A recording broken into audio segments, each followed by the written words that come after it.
Hi, Alafia. It's me, Kala Kamal Mahal, life specialist and soul healer. ഒരൊറ്റ incident കൊണ്ട് അവസാനിക്കുന്നതല്ല നമ്മുടെ ജീവിതം. നമുക്ക് രണ്ട് രീതിയിൽ ചിന്തിക്കാം.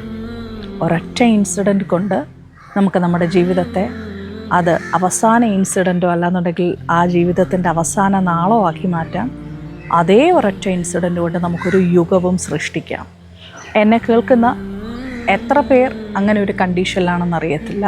ഞാൻ ഈ പറയാൻ പോകുന്ന കണ്ടീഷൻ, അതായത് ലൈഫിലുണ്ടായിട്ടുള്ള ഏതൊക്കെയോ ഇൻസിഡൻസ് നിങ്ങളുടെ ലൈഫിൻ്റെ കർട്ടൻ ഇപ്പോൾ താഴ്ത്തിയിട്ടിരിക്കുകയാണ്. ശരിക്കും നിങ്ങൾക്ക് ആ കർട്ടൻ ഒന്ന് ഉയർത്താനായിട്ടുള്ള ഒരു ധൈര്യമില്ല, ലോക്ക്ഡാണ്. കാര്യം ലൈഫിൽ പുറത്ത് പറയാൻ പറ്റാത്തതോ ലൈഫിൽ സഹിക്കാൻ പറ്റാത്തതോ ഒരിക്കലും വിചാരിക്കാത്തതോ ആയിട്ടുള്ള എന്തെങ്കിലും ഒരു വിഷയം ലൈഫിൽ വന്നതുകൊണ്ട് എന്നേക്കുമായിട്ട് ആ ഒരു ബ്യൂട്ടിഫുൾ ജേർണീനെ സ്റ്റോപ്പ് ചെയ്ത് ലോക്ക് ചെയ്ത് വെച്ചിരിക്കുന്ന ഒരുപാട് പേര് ഇന്ന് എന്നെ കേൾക്കുന്നവർ ഉണ്ട്. നിങ്ങളൊന്ന് തിരിച്ചറിയുക, നിങ്ങളുടെ ലൈഫിൽ നിങ്ങളായിട്ട് തന്നെ അടച്ചിട്ടിരിക്കുന്ന ആ ഡോർ അല്ലെങ്കിൽ താഴ്ത്തിയിട്ടിരിക്കുന്ന ആ കർട്ടൻ നിങ്ങൾ വീണ്ടും റീ ഓപ്പൺ ചെയ്യേണ്ടത് ആവശ്യമാണ്. ഇൻസിഡൻസ് ഉണ്ടാകാത്ത ലൈഫില്ല. എല്ലാ ലൈഫിലും പുറത്ത് പറയാൻ പറ്റുന്നതും പുറത്ത് പറയാൻ പറ്റാത്തതും പ്രതീക്ഷിക്കാത്തതും ഇഷ്ടപ്പെടാത്തതുമായ കൂമ്പാരക്കണക്കിന് ഇൻസിഡൻസ് ഉണ്ടാകാനായിട്ടുള്ള സാധ്യതയുണ്ട്. കാരണം ഇത് ജീവിതമാണ്. ജീവിതമെന്ന് പറയുന്നത് തന്നെ നമ്മൾ വളരെ അടുക്കും ചിട്ടയോടും കൂടി നമുക്കൊന്ന് പ്രീ പ്ലാൻ ചെയ്ത് കൊണ്ടുവെക്കാനായിട്ട് പറ്റുന്ന ഒന്നല്ല. ഒരു ഷോക്കേഴ്സിൽ എടുത്തു വെച്ചിരിക്കുന്ന ജീവനില്ലാത്ത വസ്തുവിനെ പോലെ ആയിപ്പോവും. നമ്മൾ അങ്ങനെ ഒരു വലിയൊരു പ്രീ പ്ലാനിങ്ങിൽ കൂടി നമുക്ക് നമ്മുടെ ലൈഫ് കൊണ്ടുപോകേണ്ട ഗതി വന്നാൽ, ലൈഫെന്ന് പറയുന്നത് അതിൻ്റെ ഒഴുക്കിനനുസരിച്ച് അങ്ങ് പോട്ടെ.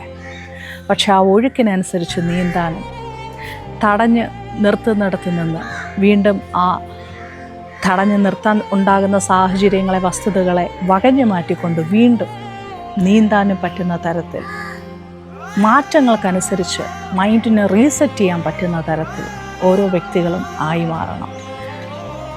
ചില വ്യക്തികളുടെ ലൈഫിനകത്ത് എന്തെങ്കിലും ഒരു വിഷയം ഉണ്ടായാൽ അത് താങ്ങാൻ പറ്റുന്നതിലും ഏറെ അപ്പുറമായിരിക്കും. അവർക്ക് പിന്നെ അടുത്ത നിമിഷം എങ്ങനെ കാണണമെന്നറിയത്തില്ല, അടുത്ത നിമിഷത്തെ എങ്ങനെ വിലയിരുത്തണമെന്നറിയത്തില്ല. ഒന്ന് മാത്രമേ അറിയത്തുള്ളൂ, ഇതോടുകൂടി എൻ്റെ ഫ്യൂച്ചർ പോയി എന്നത്. തെറ്റായിട്ടുള്ള ധാരണ. ഒരു ഇൻസിഡൻസിന് നമ്മുടെ ഫ്യൂച്ചറിനെ ലോക്ക് ചെയ്യാനോ എന്നേക്കുമായിട്ട് ക്ലോസ് ചെയ്ത് വെക്കാനോ പറ്റത്തില്ല. ആ ഇൻസിഡൻറ്റിനെ ഒരു കാരണമാക്കി നമ്മളാണ് നമ്മുടെ ലൈഫിനെ ലോക്ക് ചെയ്യുന്നതും ബ്ലോക്ക് ചെയ്യുന്നതും. തുടർന്ന് പോസിറ്റീവായിട്ട് ചിന്തിക്കാൻ പറ്റാത്ത കണ്ടീഷനിലേക്ക് നമ്മൾ തന്നെ നമ്മുടെ മനസ്സിനെ പറഞ്ഞ് ഫ്രീസ് ചെയ്യിപ്പിക്കും. തുടർന്ന് ധൈര്യത്തോടെ അടുത്ത സ്റ്റെപ്പ് എടുത്ത് വെക്കാൻ പറ്റാണ്ട് നമ്മൾ തന്നെ നമ്മുടെ മനസ്സിനെ പറഞ്ഞ് ട്രെയിൻ ചെയ്യിപ്പിക്കുകയാണ് ചെയ്യുന്നത്. മറ്റുള്ളവരെന്ത് പറയും, മറ്റുള്ളവരെന്ത് വിചാരിക്കും, ഞാനിങ്ങനെ ചെയ്യുന്നത് ശരിയാണോ, എൻ്റെ ലൈഫിൽ ഉണ്ടായ കാര്യങ്ങൾ മറ്റുള്ളവരറിഞ്ഞാൽ എന്താണ്, എൻ്റെ ലൈഫിൽ ഇത് അറിഞ്ഞു കഴിഞ്ഞാൽ എനിക്കത് വളരെ വലിയൊരു നാണക്കേടല്ലേ, അല്ലെങ്കിൽ എനിക്കതിനൊക്കെ പറ്റുമോ, എനിക്ക് ഇങ്ങനെയൊക്കെ ചെയ്യാൻ പറ്റുമോ, ഞാനൊരു സ്ത്രീയല്ലേ, അല്ലെന്നുണ്ടെങ്കിൽ ഞാനൊന്നും ഇല്ലാത്ത വ്യക്തിയല്ലേ, എനിക്കെന്തായിരിക്കുന്നേ എന്നൊക്കെയുള്ള 100,000 വേസ്റ്റ് ആയിട്ടുള്ള കുറേ തോട്ട്സ് അതിനകത്ത് ഇങ്ങനെ കിടക്കുകയാണ്. നിങ്ങൾ വീണ്ടും ഒരിക്കൽ കൂടി മനസ്സിലാക്കുക, ലൈഫിലെ ഒരു ഇൻസിഡൻറ്റ്, ആ ഒരൊറ്റ ഇൻസിഡൻറ്റ് കൊണ്ട് തീർന്നു പോകേണ്ടതല്ല നമ്മുടെ ലൈഫ്.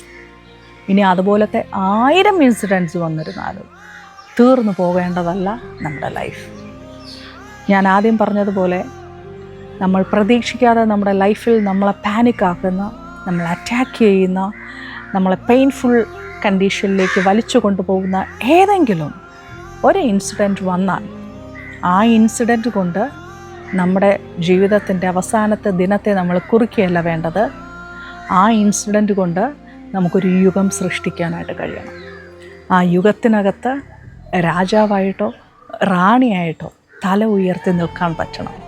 അങ്ങനെ ഒന്ന് തല ഉയർത്തി നിൽക്കുമ്പോൾ പല വശത്തു നിന്നും പല ആൾക്കാരും പലതും പറയാനായിട്ടുണ്ടാകും, പല പേരുകളിൽ കളിയാക്കി വിളിക്കാനായിട്ടുണ്ടാകും. ഇൻസൾട്ട് ചെയ്യാനായിട്ടുണ്ടാകും, ഒറ്റപ്പെടുത്താൻ ആൾക്കാരുണ്ടാകും. പക്ഷെ പാനിക്കാകരുത്. നിങ്ങളുടെ ആ ഒരു ഇൻസിഡൻറ്റ് കൊണ്ട് നിങ്ങൾക്കൊരു യുഗത്തെ സൃഷ്ടിക്കാൻ മാത്രമല്ല, ആ യുഗത്തിനകത്ത് കുറച്ച് നാൾ കഴിയുമ്പോൾ നിങ്ങളുടെ ഒപ്പം ചേർന്ന് നിൽക്കാൻ പറ്റുന്ന ലക്ഷക്കണക്കിന് വ്യക്തി ജീവിതങ്ങളെ കൂടെ നിങ്ങൾക്ക് അതിനകത്ത് കൂടി നേടാനായിട്ട് സാധിക്കും. ഇതൊരു ലൈഫ് എക്സ്പീരിയൻസാണ്. ഇന്ന് വളരെ പ്രശസ്തരായ ഒരുപാട് വ്യക്തികളുടെ ജീവചരിത്രങ്ങൾ നോക്കിയാൽ നമുക്ക് മനസ്സിലാകും. ചില ഇൻസിഡൻസ് എന്നേക്കുമായിട്ട് ജീവിതം അവസാനിപ്പിക്കാൻ സാധ്യത ഉളവാക്കിയ എത്രയോ ഇൻസിഡൻസ്, ആ ഇൻസിഡൻസിനെ അവർ ഒരു യുഗമാക്കി മാറ്റി. ആ യുഗത്തിനകത്ത് അവർ അവരുടെ സാമ്രാജ്യം കെട്ടി. ആ സാമ്രാജ്യത്തിനകത്ത് അവർ രാജാവോ റാണിയോ ആയി വാഴുകയും ഒപ്പം ചേർത്ത് നിർത്താൻ പറ്റുന്നവരെ ചേർത്ത് നിർത്തുകയും ജീവിതത്തിലേക്ക് ആയിരക്കണക്കിന് ആൾക്കാരെ കൈപിടിച്ചുയർത്തുകയും ചെയ്തു. ശ്രദ്ധിക്കുക, നെഗറ്റീവ് പറയാനായിട്ട് പല വ്യക്തികളും കാണും. നിങ്ങളുടെ ലൈഫിൽ നിങ്ങൾക്ക് സഹിക്കാൻ പറ്റാത്ത ഒരു ഇൻസിഡൻറ്റ് ഉണ്ടായിട്ടുണ്ടെന്നുണ്ടെങ്കിൽ അതിനെ വെച്ച് കളിയാക്കാനും അതിനെ വെച്ച് നെഗറ്റീവ് പറയാനും നിങ്ങളെ താഴ്ത്തിക്കെട്ടാനും 1000 ആൾക്കാർ കാണും. പക്ഷേ അതിനെ എല്ലാറ്റിനെയും പൊളിച്ച് പുറത്തേക്ക് ഇറങ്ങി യുദ്ധം ചെയ്ത് ജീവിതത്തെ ഏറ്റവും മനോഹരമായിട്ടുള്ള ഒരു തലത്തിലേക്ക് കൊണ്ടുവരാനായി നിങ്ങൾ ഒരൊറ്റ വ്യക്തി മാത്രമേ കാണത്തുള്ളൂ.